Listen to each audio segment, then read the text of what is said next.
Hi, this is Cheryl Pierce, Swisher, doing my case study for EDL 854 Missing Booster Club Funds. I found the case study to be pretty interesting because I think it actually is a real scenario. We had something similar with our booster club at the elementary school that I work at, unfortunately. So, a little bit of background on this case study. The things that I know is that the school population was about 450 students, and it seemed as though the town itself was experiencing some socioeconomic difficulties. Many of the families, it sounds like, were losing money or jobs, which of course puts a strain on families and responsibilities with getting things paid. So I think that the school had a system in place. It sounds like Mr. Stevens, the principal, really thought that the system that he had in place was effective when it came to the handling of funds at school events. But I think a lot of responsibility fell onto him as the principal, and he didn't really have much support in the way of an assistant principal or other staff members. I think he relied heavily on the PTA and the booster club parents when it came to the handling of funds. As far as like how funds were handled, where there were two parents handling concessions, two parents handling gate proceeds, which you would think would put in a system of checks and balances, because it's not just one set of eyes handling those funds. Mrs. Bowman, who was the parent, the booster club parent that was involved, often worked both concessions and the gate, so she was well versed in those policies and how to handle money. Prior to the money coming missing from the booster club gate proceeds, Mrs. Bowman had requested from Mr. Stevens that $798 be set aside to fund her daughter's trip to an all-state cheerleading competition, and Mr. Stevens felt that those funds or that allocation was not appropriate. And then finally, Mrs. Bowman was running the gate at the event when the funds apparently came missing. After reading through the case study, some things that I needed to know was who was the other parent that was the volunteer at the gate with Mrs. Bowman. You know, if it was part of their policies and procedures that two people be involved in not only concessions but at the gate, how come there's no mention of this other parent? Was it only Mrs. Bowman that night, or was there someone else? And I guess why wasn't that person questioned? Also, had discarded tickets, had that been something that was an issue in the past that maybe they either had a policy in place or maybe it just didn't happen very often. I don't know. I kind of wondered, what did they do in the past when tickets were messed up or ripped?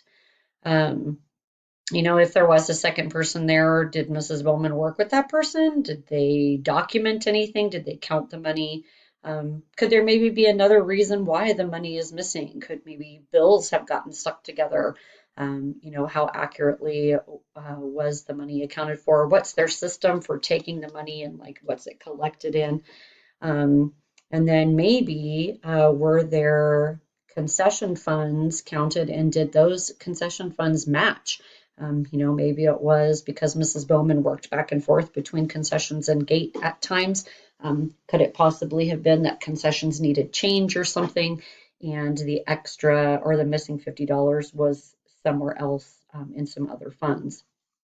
I think our biggest problem here is how did they even get torn, and why were they discarded? Where's or $50 from the gate proceeds appeared to be unaccounted for, and then what happened to the money? Where is it? What happened to the missing funds? So my plan of action and some strategies that I would employ to try to kind of figure out what's going on. Mr. Stevens, in my opinion, should contact the district financial officer or accountant immediately.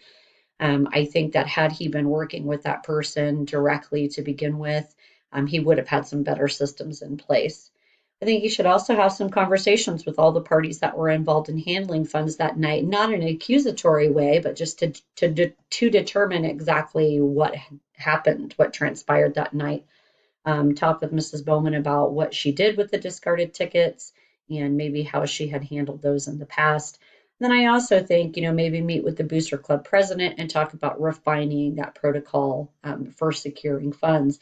I think along with that, they should work with the district personnel to have better policies and procedures in place and have some documentation for when monies are collected. Also think, having everybody on the same page about those discarded tickets, like what are the policies for that? I think he could also, Mr. Stevens could have asked staff members to participate in those activities outside of school. I know many teachers often don't have any problems helping out, but I think if he were to do some of these things, he would have a better system of checks and balances, and then he would follow those district guidelines a little bit more closely. I think how to resolve the issues, and really be promoting that success of all students. I think if they have those policies and procedures in place regarding funds, it just helps to ensure that those funds are available for student needs. If you don't have a good system in place and funds are coming up missing, you can't very well meet the needs of students to help them be successful. I think involving the parents helps to just reaffirm that level of trust between parents and volunteers. It just builds positive school culture and community culture to have that level of trust established. I think working with district personnel, Mr. Stevens can help parents understand policies and procedures just to make sure that money is where it's supposed to be when it's needed. And then again, involving staff, helping to promote relationships between students, staff, and parents. So what was I thinking and feeling? Well, I'm not going to lie. I feel like Mr. Stevens was very trusting of the parents when it came to funds. And it's not that we shouldn't be trusting as administrators. I just know that people get into personal situations, and unfortunately, their need and want overtakes sometimes their best judgment. I appreciate Mr. Stevens wanting to trust parents, but I definitely think in this case, if you would have had some better policies in place, he could have still trusted them, but had a way to hold them accountable. I think too, and I've worked with many case studies as my second master's, and in my educational leadership courses, we had to do case studies really every semester, and I always find a lot of information is usually missing on purpose. Because they want you to dig a little deeper, but I find it frustrating that more information wasn't presented. I do think Mr. Stevens was doing the best that he could without the support from other staff, but he should have asked. I think the school system is super lucky that they have so many parents that are willing to volunteer, especially when families are going through difficulties of their own at this time. I really empathize with Mrs. Bowman on wanting to send her daughter, who is an exemplary cheerleader, off to this competition. I wish Mr. Stevens would have maybe helped her brainstorm some ways to earn some money. I definitely think that they could have formed a partnership of some sort to help Mrs. Bowman, I guess, meet the needs of her child, but maybe not having to do it all on her own. And I think it's just a tough position overall. You don't ever want to accuse parents of stealing. And I think that as the admin, you have to be really careful about how you approach those situations. I do think it was a huge wake up call for Mr. Stevens about the need for more exact policies and procedures.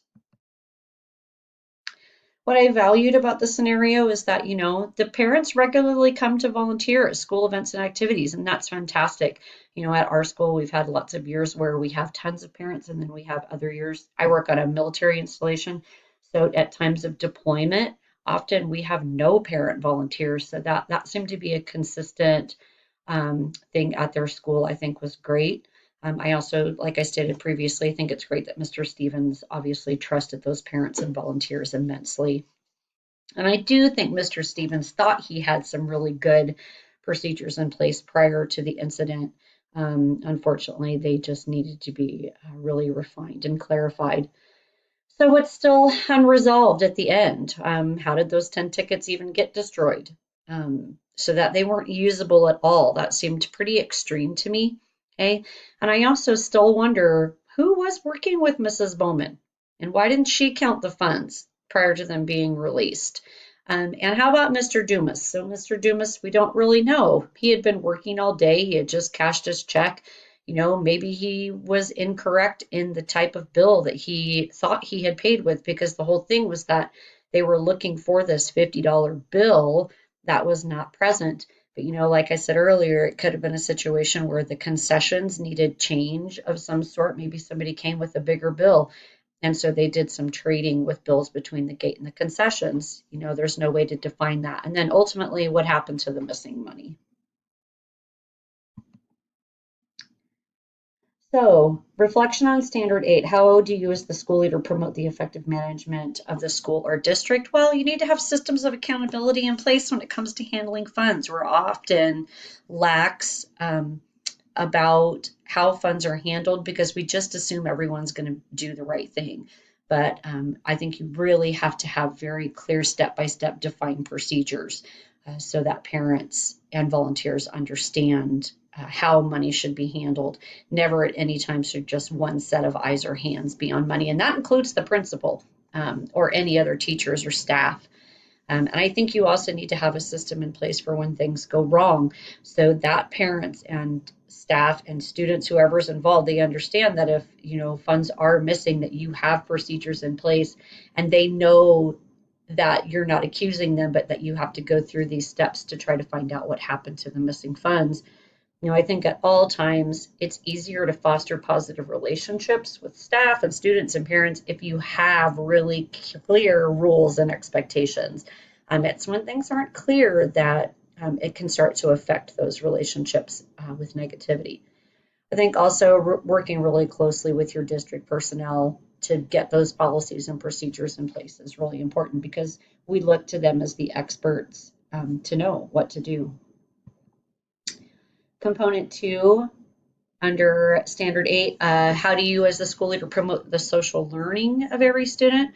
Well, I think promoting events helps the students and community come together, and that supports the school, which in turn supports the students. I also think funds should be used for lots of different things without any kind of favoritism. As an admin, you should be looking across the board, making sure not just one activity or system is the one consuming a majority of the funds. And then again, handling those funds consistently according to set policies.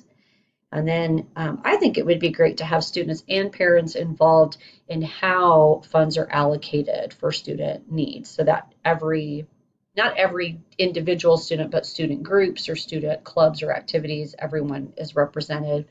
And then finally, continuing to foster that positive relationship with all community stakeholders, not just your parents. Finally, component 3 from category 5, standard 8, how do you as the school leader promote student academic learning? Well, I think that when you have funds, they should be focused on a majority of your students that can benefit from it. I also think often we think about funds only being spent on things that aren't necessarily related to academic learning. And so like I think of an example like field trips. So I think that funds can be allocated for field trips that are academic in nature. So like our 4th and 5th grade students always go to the Kansas History Museum, and it's a whole day of academic learning, but often the funds aren't available for busing. And so I do think, that you can work with your parents and students and staff to figure out how to allocate those funds so that they also support academic learning. And I think, like I've said before, if you have policies and procedures in place to make sure that all funds are accounted for properly, those funds will be available so that you can help support activities related to academic learning. So this concludes my presentation on the case study for EDL 854. Please feel free to leave me any comments or questions in the comment section.